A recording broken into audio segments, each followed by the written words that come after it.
Hello everyone, this is my review for the Swiffer Power Mop for multi-surfaces.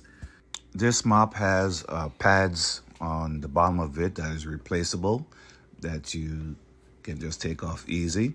It also has a solution that's in there that you can pop right out and replace those and just shove it back in there and it would click in.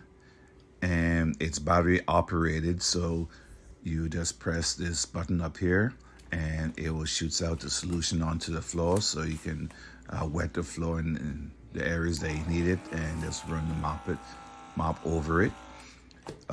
It handles really well. It like curves around corners, so you see it angles around, and it mops pretty good. So this is a good quick mop, or if you want to do the whole kitchen, I guess you could do that as well.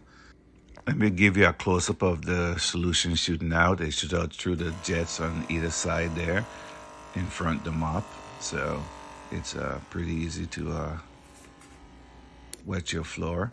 And like I said, it angles pretty well, as you can see here. So if you need to get around corners and move it around, it's pretty easy to swing it around. So yeah, I do like this mop, and I hope this review helps.